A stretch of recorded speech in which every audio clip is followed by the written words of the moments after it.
सोचिए एक ऐसा देश जिसकी आबादी 1.4 बिलियन से ज्यादा है, वो किसी भी बिजनेस या स्टार्टअप के लिए ड्रीमलैंड होगी, है ना।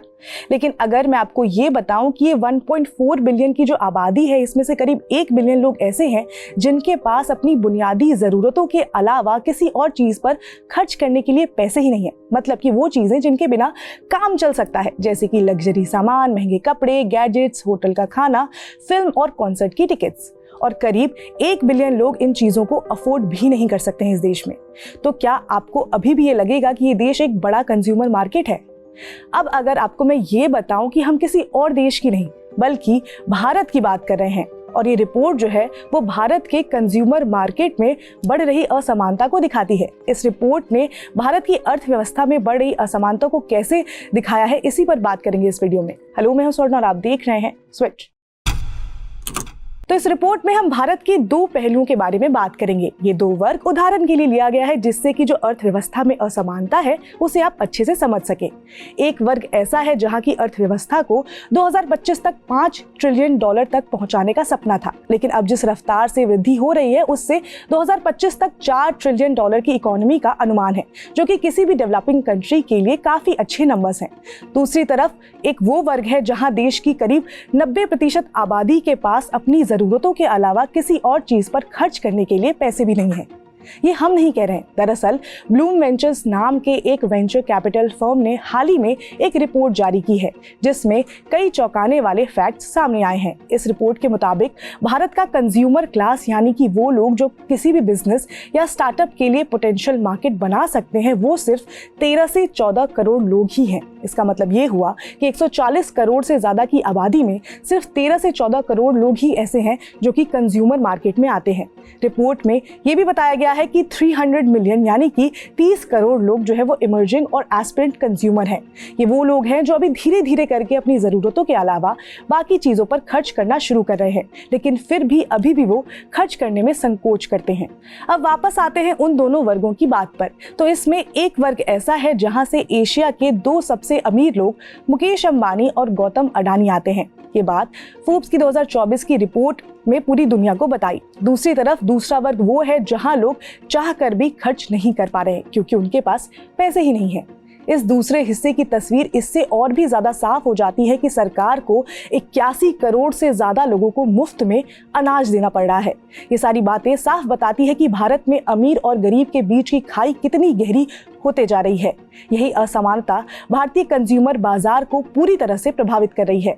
इन दोनों वर्गों की तस्वीर और भी साफ होती है जब आप जानेंगे कि देश की लगभग 10% आबादी जो है वो ऐसी है जो रेस्टोरेंट और अच्छे जगहों पर खाना खा सकती है। दूसरी तरफ भारत का वो वर्ग भी है जो ग्लोबल हंगर इंडेक्स में हमारे देश की रैंकिंग को उजागर करता है। 2024 में ग्लोबल हंगर इंडेक्स में 127 देशों में से भारत का जो रैंक था वो 105वां था। इस डेटा से और ज्यादा समझ आता है कि भारत में असमानता कितनी ज्यादा बढ़ चुकी है। अभी हाल ही में ग्लोबल वेल्थ रिपोर्ट आई जिसके हिसाब से भारत में 6 साल पहले अरबपति की संख्या जो सिंगल डिजिट में थी वो अब बढ़कर 191 हो गई है। अब अगर हम ब्लूम वेंचर्स की रिपोर्ट पर नजर डालें तो ये भी बताती है कि कैसे भारत में जो ब्रांड्स हैं अब प्रीमियम मार्केट पर ही ज्यादा ध्यान दे रहे हैं। रिपोर्ट के मुताबिक ब्रांड्स अब ज्यादातर अपने प्रोडक्ट्स को अमीरों के लिए लॉन्च कर रहे हैं। इससे ये और भी अच्छे से समझा जा सकता है कि कैसे बीते कुछ सालों में जो अल्ट्रा लग्जरी गैजेट, हाउसिंग और प्रीमियम फोन की बिक्री है वो बढ़ी है। वहीं रिपोर्ट के दूसरे हिस्से में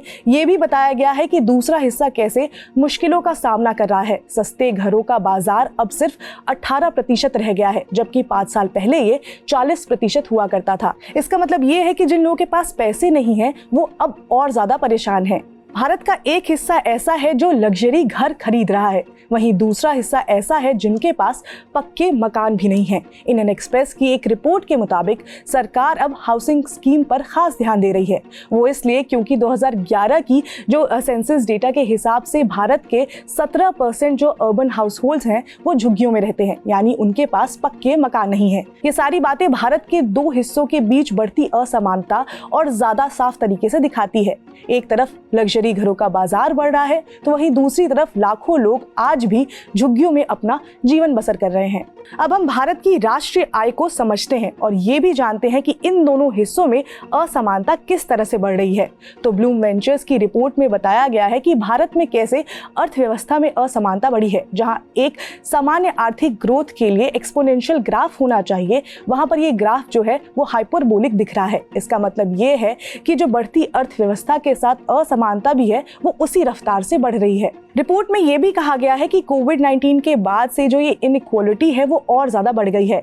1990 में जहां पर 34% लोग राष्ट्रीय आय के 57.7% हिस्से पर काबिज थे, अब वही सिर्फ 10% आबादी राष्ट्रीय आय के इसी हिस्से को नियंत्रित कर रहे हैं। दूसरी ओर निचला आधा हिस्सा अब सिर्फ 15% जो ये नेशनल इनकम है उसको नियंत्रित करता है, जो कि पहले 22.2% था। ये असमानता साल 2000 से ही बढ़ रही है। अगर हम वेल्थ शेयर की बात करें तो income and wealth inequality in India 1922 to 2013 नाम से 2024 में वर्ल्ड इनइक्वालिटी लैब ने एक रिपोर्ट पब्लिश की थी। इस रिपोर्ट में बताया गया था कि कैसे देश की 1% आबादी के पास देश की 40% से भी ज्यादा संपत्ति है, जबकि बाकी के 99% लोगों के पास सिर्फ बाकी का बचा हुआ हिस्सा है। अब बात करते हैं भारत के मिडिल क्लास की, जिसे अक्सर हम भारत की रीढ़ की हड्डी जो है वो कहते हैं। 2024 में people research on India's consumer economy price ने एक रिपोर्ट जारी की थी, जिसमें बताया गया था कि जो भारत की आबादी है उसमें मिडिल क्लास की हिस्सेदारी 31% है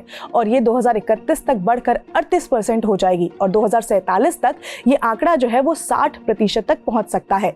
तो एक तरफ मिडिल क्लास की आबादी जो है वो लगातार बढ़ रही है, लेकिन दूसरी तरफ इनकी आमदनी में उतनी तेजी से बढ़ोतरी नहीं देखी जा रही है। अब मिडिल क्लास में कौन आता है वो भी आपको समझा देते हैं। तो मिडिल क्लास में वो लोग शामिल होते हैं जिनकी सालाना कमाई जो है वो 5 लाख से लेकर 30 लाख के बीच में होती है। इकोनॉमिक टाइम्स की एक रिपोर्ट के मुताबिक भारत के दूसरे हिस्से के लोग जिनकी आमदनी बढ़ नहीं रही है, उनके लिए एक और बड़ी चिंता ये है कि उनकी हाउस होल्ड सेविंग में भी भारी गिरावट आई है। 2000 में भारत के कुल बचत का 84% हिस्सा हाउस होल्ड सेविंग के रूप में था, लेकिन 2023 तक ये घटकर सिर्फ 61% रह गया है। इसका मतलब ये है कि लोग पहले जितना बचत जो है वो अब नहीं कर पा रहे हैं। यूनाइटेड नेशंस डेवलपमेंट प्रोग्राम की 2024 की रिपोर्ट में भारत के हालात पर गहरी चिंता जताई है। इस रिपोर्ट में 112 डेवलपिंग कंट्रीज की स्टडी की गई है, जिसमें भारत भी शामिल है। रिपोर्ट के हिसाब से 2022 तक भारत की 16.4% आबादी जो है वो मल्टी डायमेंशनल पॉवर्टी यानी कि